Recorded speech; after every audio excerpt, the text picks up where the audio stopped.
मतलब ये है कि कानून आपको कितना पावरफुल बना रहा है कॉमन मैन को, ये कॉमन मैन को पता ही नहीं है। वो असल में डर जाता है वो जॉली एलएलबी और इस टाइप का देख करके कि भाई अदालत में तो ऐसे ही बातें होती हैं, अदालत में तो चप्पल घिस जाते हैं, ये सब देख करके। हाँ नहीं, इसका रीजन है ना, इसका रीजन है, बदलाव क्यों नहीं आ रहा मालूम है क्या? जो बड़े लोग हैं, सीनियर वकील है, जिनकी दुकानदारी चल रही है, उनको बदलाव की जरूरत नहीं है। जरूरत नहीं है, हाँ नहीं बदलाव हो जाएगा तो फंस जाएंगे। हाँ, तो दुकानदारी बंद ना। और जिनको जिनको जरूरत है, उनकी बेचारे की कैपेसिटी नहीं है, या तो कई लोगों को लॉ का नॉलेज नहीं है, जिसको लॉ का नॉलेज है तो वहां तक पहुंच नहीं है, उनकी आवाज पहुंच नहीं पाती है। हाँ तो ये जो है ना, ये चीज को सूर्यकांत साहब ने कॉमन मैन की आवाज बनकर इस तरह से कहा कि ये अभी कहा, मतलब ये भाषण है क्या, कोई आदेश है कि नहीं ये बाइंडिंग होगा? नहीं सुनिए, अरे बाइंडिंग वाले केस लॉ ऑलरेडी है, आप समझ नहीं रहे हो उसको। उन्होंने वन लाइन में बताया कि अभी मेरे लीडरशिप में इसी लाइन में चलेगा अभी। ये बड़ी बात हो गई, समझे क्या? कानून तो हाँ, और क्या कानून बिखरा हुआ है। अगर सूर्यकांत साहब चाहेंगे तो इसको सबको एक जगह लाके, जैसा विशाखा गाइडलाइन इशू कर दिया, किसी महिला की प्रोटेक्शन के लिए गाइडलाइन इशू कर दिया सुप्रीम कोर्ट ने, वो लॉ बन गया देश का। वैसे ही अभी वो इस पॉइंट पे सारे बिखरे हुए केस लॉ एक जगह लाके सारे गाइडलाइन इशू कर देंगे। हाँ, इस तरह से तो मुंबई हाईकोर्ट ये नहीं पूछेगा कि भाई अभी तक क्यों नहीं एफआईआर हुआ है, जब गाइडलाइन है सुप्रीम कोर्ट का, केस लॉ है तो। Yes yes yes yes. तो आप अब अगली 11 मतलब है कि अगले 11 दिसंबर को आप ये कहेंगे कि मिलॉर्ड अब बाकी चीज को छोड़ दीजिए, ये केस लॉ है, आप आदेश दे दीजिए, नहीं हुआ है एफआईआर, ये आपके पास सारा कुछ एविडेंस है, अब आप आदेश दीजिए एफआईआर का। इसका कहे, इसका आप राम कहानी सुन रहे हैं? नहीं सुनिए, एफआईआर का आदेश का तो इसके पहले भी एक बार डेट पे हियरिंग हो चुका है, उसके बाद में यही लोग डेट मांग रहे हैं सरकारी वकील, ठीक है कोई बात नहीं, और 2 बार हो चुका है उस पर हियरिंग, कोई बात नहीं। तो आप तो डेट नहीं मांग सकते ना, जब हमारे चीफ जस्टिस ने कह दिया कि ऐसी फ्रेमवर्क में काम होना है, समझ लो। हाँ अभी तो ग्रॉस कंटेम्प्ट होगा ना फिर तो। हाँ यस यस, अगर ये गाइडलाइन का फॉलो नहीं, अरे ललिता कुमारी के केस में तो यहां तक कह दिया है कि ये गाइडलाइन का फॉलो नहीं होगा तो कंसर्न पुलिस अधिकारी के खिलाफ कंटेम्प्ट फाइल होगा।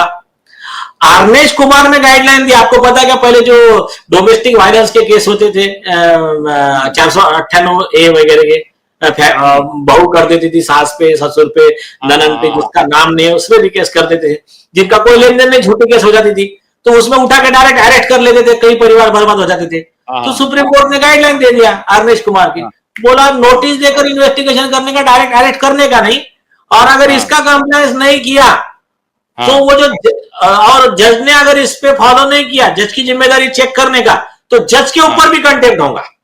गाइडलाइन दे दिया सुप्रीम कोर्ट ने। तो ऐसा ही गाइडलाइन अभी सूर्यकांत साहब अगर एक बार दे देते हैं, पूरे देश का कानून ही बदल जाएंगे, आने वाली पीढ़ियां याद रखेंगी सूर्यकांत साहब को। तो अभी उन्होंने लाइव फर्स्ट स्टेप तो कर दिया, लेकिन ये जो जिस तरह से उन्होंने कहा ना, ये अच्छे जजेस के या तो ख्याल में नहीं आया था, या तो उनको करना नहीं था। और मैं आपको दूसरा एक पॉइंट बोलता हूं, सुनिए, आप उसके प्रॉब्लम को समझिए। देखिए कानून बहुत स्ट्रांग है, लेकिन जैसा क्या है कि कॉमन मैन को या तो इसकी ज्यादा नॉलेज नहीं है, और कई जजेस की ना मेंटेलिटी नहीं है न्याय करने की। लेकिन एक मिनट रुकिए, एक सवाल मैं पूछ लेता हूं, बहुत सूक्ष्म सवाल है। मान लीजिए कि जज साहब उनका जो इंटेंशन है वो ये है कि भाई जो रूट पर उन्होंने जड़ पर हमला कर दिया है, जहां से ये दुकानदारी चल रही है, उन्होंने सारे दुकान को ही बंद कर दिया कि हम केरला का नहीं मानेंगे, उसका नहीं मानेंगे, सुप्रीम कोर्ट का नहीं मानेंगे, ये सब जो दुकानदारी इसीलिए चल रही है। हमने कहा कि भाई एक जगह बात हो गई है तो इसका मतलब top to down, trickle down effect होगा, अब खेल खत्म हो गया।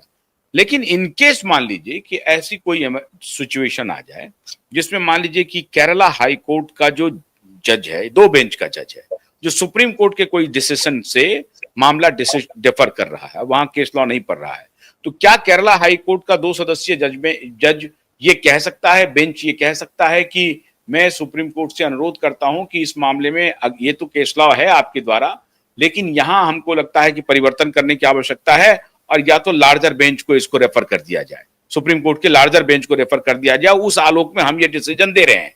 ऐसा हो सकता है? नहीं। अच्छा, सुप्रीम कोर्ट का 2 जज बेंच भी 5 जज से डिफर नहीं कर सकता है।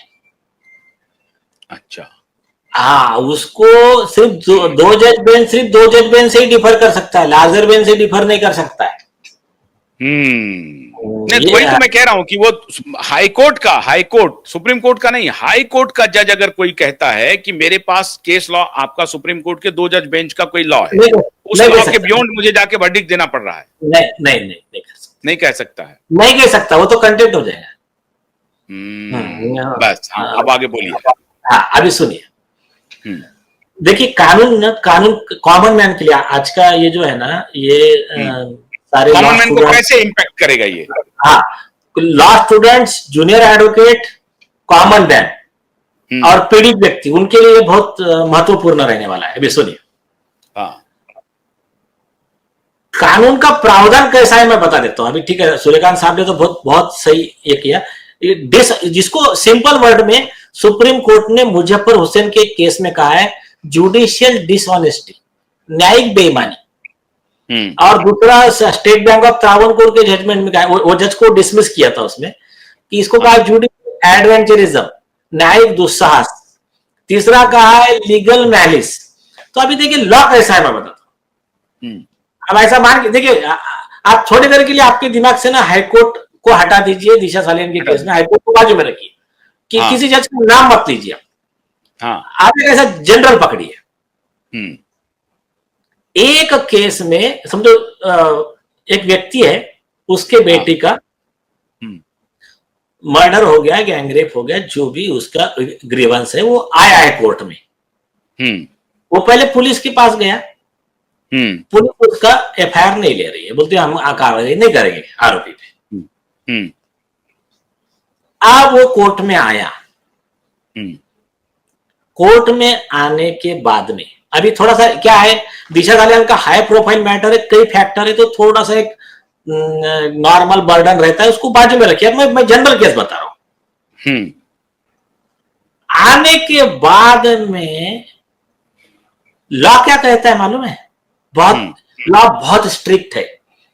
स्टेट बैंक ऑफ त्रावणकोर में हाई कोर्ट जज को फटकार लगाते हुए सुप्रीम कोर्ट ने लिखा, जज has to apply the correct law even if it is not raised by the party. अगर वो गरीब आदमी बिना वकील के भी खड़ा हो गया, तो ये जज की जिम्मेदारी है कि सही कानून जज को मालूम चाहिए और उसने सही कानून इंप्लीमेंट करना चाहिए। है ना? एक उसके पहले और 2 स्टेज है। पहली स्टेज क्या कहती है, आप पुलिस के पास गए, पुलिस को आपने कहा कि आप एफआईआर रजिस्टर कर दीजिए। पुलिस ने एफआईआर नहीं किया, तो पुलिस की जिम्मेदारी क्या है कि एक तो बेसिक एक्ट में प्रोविजन है, दूसरा सुप्रीम कोर्ट की गाइडलाइन है, डबल बाइंडिंग है। तो पुलिस ने अगर वो एफआईआर रजिस्टर नहीं किया, तो पुलिस के ऊपर आईपीसी 166 में और 166A में जो भी वो जो प्रावधान है 6 महीना साल भर सजा का, वो एक प्रावधान है उसको। और खास करके गैंगरेप में तो स्पेसिफिक प्रावधान है कि एफआईआर नहीं किया तो उसको सजा होनी है पुलिस वाले को, कोई डिफेंस नहीं उसके पास। अब तीसरा, वो उस पुलिस वाले पे section 2B12 of contempt of court act में उसको 6 महीने की अलग सजा का प्रावधान है। ये पहला पार्ट हो गया। दूसरा पार्ट, उसकी सीनियर की जिम्मेदारी है कि अगर मेरा नीचे का ऑफिसर कार्रवाई नहीं कर रहा है, आरोपी को बचाने के लिए डिले कर रहा है, तो मैं मेरे नीचे के ऑफिसर पे आईपीसी 218 में एफआईआर करूं। 218 में उस नीचे के ऑफिसर को 3 साल की सजा है।